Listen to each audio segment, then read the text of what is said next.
संग्राम की महाकवरेज में लगातार आज का विश्लेषण यानी कि भारतीय जनता पार्टी की खेमे से सबसे बड़ी खबर यह 41 नामों का ऐलान बीजेपी ने किया है। और हम आपको बता दें कि 41 नामों में 29 ऐसे चेहरे हैं जो बदल दिए गए हैं। और सबसे बड़ी बात, 7 सांसदों को बीजेपी ने अपना प्रत्याशी बनाया है पहली लिस्ट में। और इस लिस्ट को लेकर के सबसे जो अहम बातें वो हमने आप तक बताया। और आपको बता दें कि बीजेपी ज्वाइन करते ही जिन्हें टिकट मिला उनमें श्रवण चौधरी का नाम है। और अब ग्राफिक्स के जरिए हम आपको दिखाएंगे ये जो लिस्ट जारी की गई है इसकी महत्वपूर्ण बातें कौन सी हैं। तो आपको बता दें कि श्रवण चौधरी जिन्होंने बीजेपी ज्वाइन की और पहली लिस्ट में उनका नाम है, देवी सिंह शेखावत को टिकट दिया गया उनका नाम है। और साथ ही साथ उनके साथ में भारतीय जनता पार्टी में शामिल हुए थे रिटायर्ड आईएएस अधिकारी चंद्र मोहन मीणा, उनके नाम का ऐलान भी इस पहली लिस्ट में किया गया है। माना यह जा रहा था कि बीजेपी जो है वो नवरात्र के शुरुआत में या फिर श्राद्ध पक्ष के खत्म होने के बाद ही लिस्ट का ऐलान करेंगी, लेकिन भाजपा ने लिस्ट का ऐलान करके सबको चौंका दिया। 41 नामों का ऐलान किया गया जिसमें 7 सांसदों को प्रत्याशी बनाया गया है विधायक का। और अब हम आपको एक एक करके हम आपको दिखा रहे हैं कि किस तरीके से ग्राफिक्स के जरिए जरा समझने की कोशिश करेंगे कि आखिरकार वो कौन से नाम हैं जिन्होंने चौंकाया है। तो जिनका जिक्र हम कर रहे थे, देखिए आपकी टीवी स्क्रीन पर लाल सोर्स से देखिए, रामविलास मीणा को टिकट दिया गया है, ये पहली सूची के नाम है। और संजीव बेनीवाल को भादरा से पार्टी ने अपना प्रत्याशी बनाया है। राजकुमारी जाटव को हिंडौन से मौका मिला है, प्रत्याशी बनाया गया है। तो साथ ही साथ रामविलास मीणा का जिक्र भी हमने किया,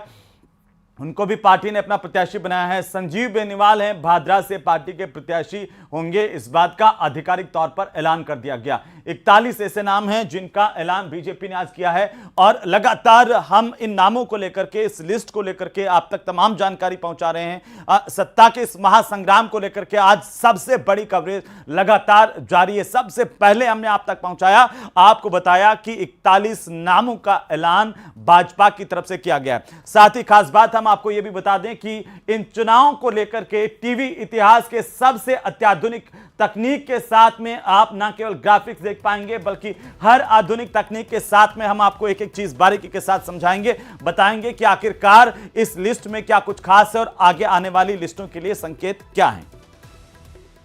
तो हमारे साथ सहयोगी सौरभ गृहस्थी लगातार बने हुए हैं और साथ ही साथ बाकी जगहों से भी जुड़ने की कोशिश करेंगे। और इसी बीच हम आपको प्रत्याशियों की पहली प्रतिक्रिया भी दिखाएंगे कि आखिरकार जो प्रत्याशी ऐलान किए गए हैं जिनको उनकी पहली प्रतिक्रिया क्या होती है। डॉक्टर किरोड़ीलाल मीणा से लगा करके दिया कुमारी, राज्यवर्धन सिंह राठौड़ वो प्रमुख चेहरे हैं जिनको पार्टी ने चुनावी मैदान में उतारा है, उनकी प्रतिक्रियाएं हमने आप तक पहुंचाई, आपको दिखाया। सौरभ गृहस्थी का एक बार फिर से रुख कर लेते हैं। सौरभ, आप जिन बातों का जिक्र कर रहे थे, लगातार हम इस बात को लेकर के विश्लेषण कर रहे थे, अब उन बातों का जिक्र करते हैं कि ये जो सूची जारी की गई है, पहली सूची जारी की गई है, इसका प्रभाव क्या, मुख्य बातें इस सूची के अंदर ध्यान में रख करके इसका ऐलान किया गया। 41 नाम जिनको लेकर के स्ट्रैटेजी क्या बनाई गई होगी पार्टी की तरफ से।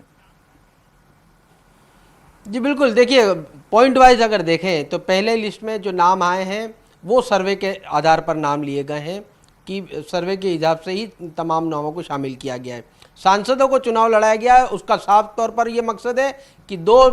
चुनाव जो है वो आप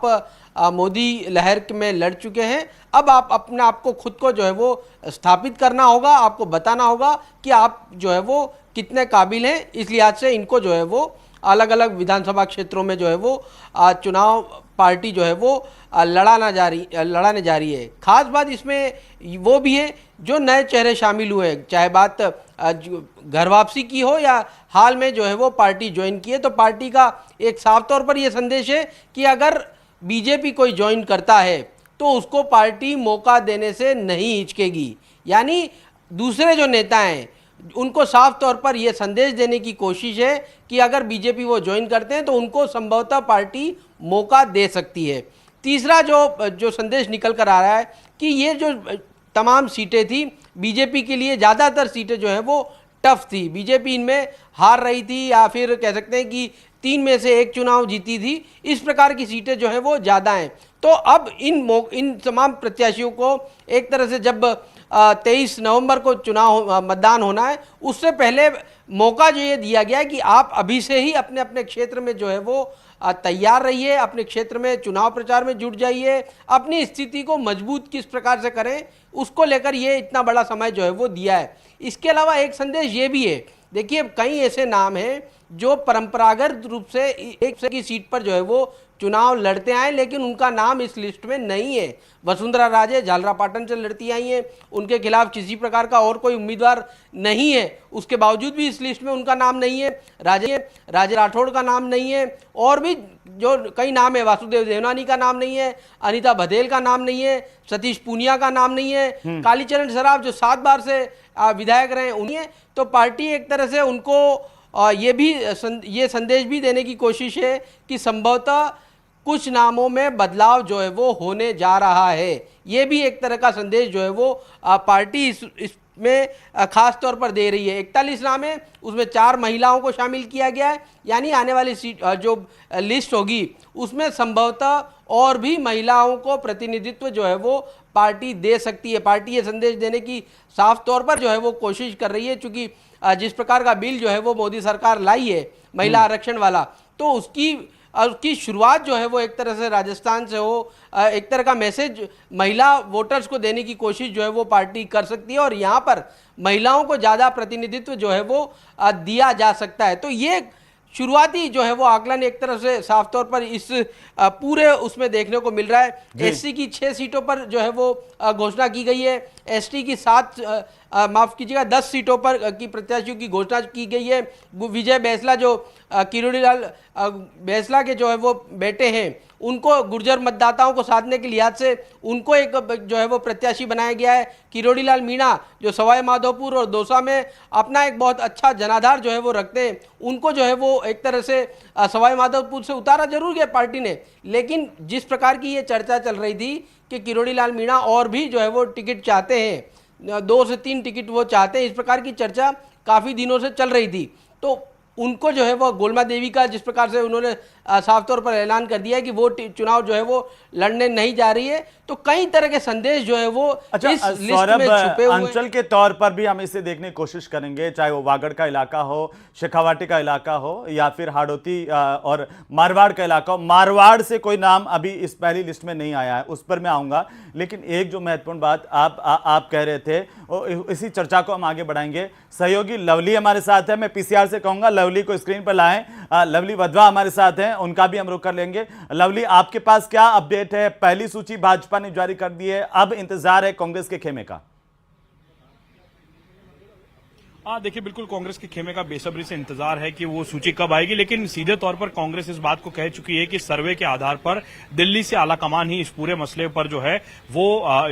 जो लिस्ट है वो जारी करेगा। और इस बार ऐसा बताया जा रहा है कि बीजेपी की तरह कांग्रेस भी जो है वो दिल्ली से ही इन सूचियों को अंतिम रूप देने में इस वक्त जुटी हुई है। सबसे बड़ी खास चर्चा जयपुर में आज इस बात की है कि जो बीजेपी की जो पहली सूची आई है, उस सूची में जो राजसमंद की सांसद हैं दिया कुमारी, उनका नाम शामिल है, और उनको लेकर के तरह तरह की चर्चाएं जो थी, चर्चाओं का जो बाजार, जो सुगबुगाहट थी वो गर्म थी कि जो मुख्यमंत्री पद के जो संभावित दावेदार जो राजस्थान में बताए जा रहे हैं, उनमें उनका नाम जो है वो चर्चाओं में था। और अभी दिया कुमारी ने पार्टी के आला नेताओं के साथ में टिकट की घोषणा होने के ठीक बाद में मुलाकात की है, और उसके बाद में वो तमाम लोगों से मिलते मिलाते हुए उनका जो निवास स्थान है वहां पर इस वक्त गहमा गहमी का माहौल है। सहयोगी कैमरा पर्सन शेर सिंह से कहूंगा कि वो एक बार यहां पर उनका जो निवास है, सरकारी जो उनका निजी निवास है सिविल लाइंस में, वहां पर जो है वो गहमा गहमी का माहौल जो है वो इस वक्त देखने को मिल रहा है। उनके जो समर्थक हैं, तमाम जो लोग हैं, वो यहां पर पहुंच रहे हैं लगातार, और कुछ देर में दिया कुमारी भी यहां पर पहुंच करके न केवल मीडिया को संबोधित करेगी बल्कि अपने समर्थकों के साथ भी बैठ करके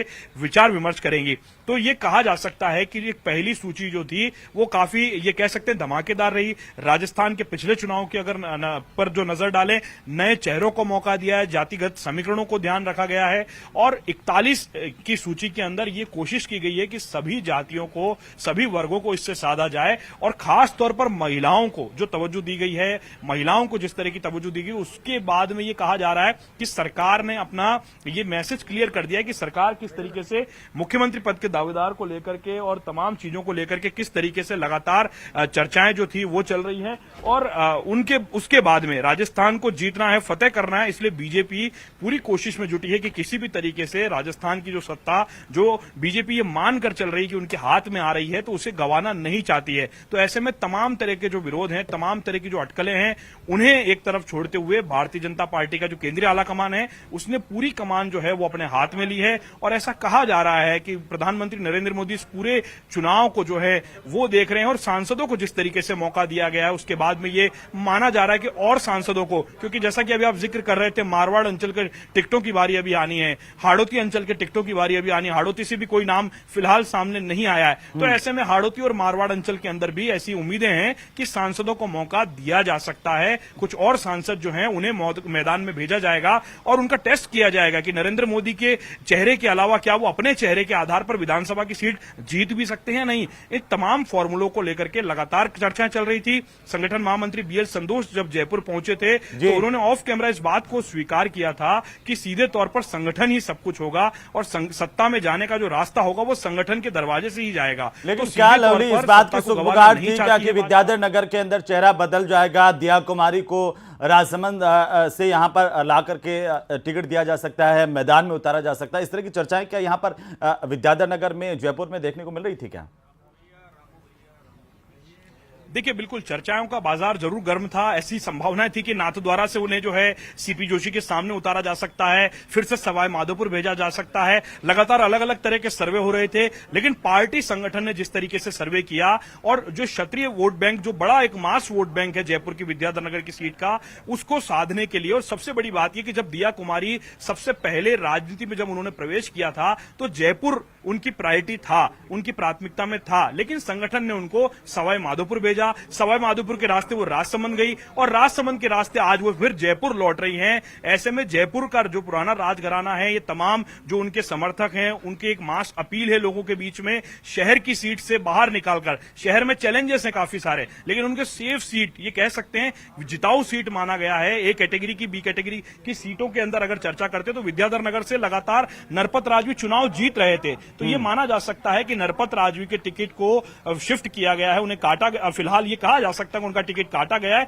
लेकिन वहां से दमदारी के साथ में भारतीय जनता पार्टी ने अपने प्रत्याशी को मौका दिया और दिया कुमारी के रूप में इसकी मुहर लगी है। बड़ी बात यह है कि दिया कुमारी का संगठन कार्यालय में पहुंचना, उनका स्वागत होना, वहां पर लगातार नारेबाजी होना, लवली ये क्या, अपने आप में क्या मैसेज है इसमें भी कि एक कोई आखिरकार संकेत संगठन छिपा हुआ है आने वाले दिनों को लेकर के कि दिया कुमारी को यहां से उतारा गया है? नरपत सिंह राजवी जैसे सुरक्षित सीट का आप जिक्र कर रहे थे, भारतीय जनता पार्टी के लिहाज से काफी सुरक्षित सीट ये मानी जाती है, उस पर दिया कुमारी को उतारा जाना, इसमें भी कोई भविष्य के गर्भ में कोई संकेत छुपा हुआ है? देखिए बिल्कुल ये कहा जा सकता है, संभावनाओं से इनकार बिल्कुल नहीं किया जा सकता, क्योंकि जिस तरह की संभावनाओं का बाजार लगातार जयपुर से गर्म हो रहा था, उसके बाद ये माना जा रहा था कि दिया कुमारी को संगठन कहीं ना कहीं से मौका जरूर देगा। अब हालांकि उनकी चॉइस संगठन ने पूछी थी, चॉइस के बाद में संगठन ने अपने स्तर पर यह फैसला लिया है, लेकिन विद्याधर नगर की जनता जरूर कह रही थी अगर एक गुट को छोड़ दें कि टिकट यहां पर बदला जा सकता है, जैसे मालवीय नगर की जनता कह रही है, और सीटों पर यह कहा चर्चाएं थी कि यहां के टिकट बदले जा सकते हैं, नए चेहरों को मौका दिया जा सकता। अब आप देखिए झोटवाड़ा के अंदर चौंकाने वाला नाम जो था वो राज्यवर्धन सिंह राठौड़ का आया, जबकि कुछ दिन पहले हमारे संपादक अमित भट्ट के साथ में राज्यवर्धन सिंह राठौड़ की खास बातचीत हुई, उसमें उन्होंने इस बात को मना किया कि वो चुनाव नहीं लड़ेंगे, वो चुनाव लड़ाने जाएंगे। यानी आप समझ सकते हैं कि संगठन का फैसला सर्वोपरि है, यहाँ पर कार्डर बेस्ड पार्टी का जो मैसेज देने की कोशिश है वो देने की काम जो है वो कोशिश क्या जैसा कहा जा रहा था, प्रधानमंत्री मोदी खुद कहकर के गए राजस्थान में जितनी बार भी आए कि चेहरा कोई नहीं होगा, सिर्फ कमल का फूल ही सबसे बड़ा चेहरा है, और वही साबित किया है पार्टी ने। ये जो बदलाव किए हैं, जिस तरीके से टिकट दिए हैं, फिलहाल बहुत शुक्रिया हमारे साथ जुड़ने के लिए। और वक्त हो चला एक छोटे से ब्रेक का, क्योंकि लगातार अब इस बात को लेकर के चर्चाएं हैं, भारतीय जनता पार्टी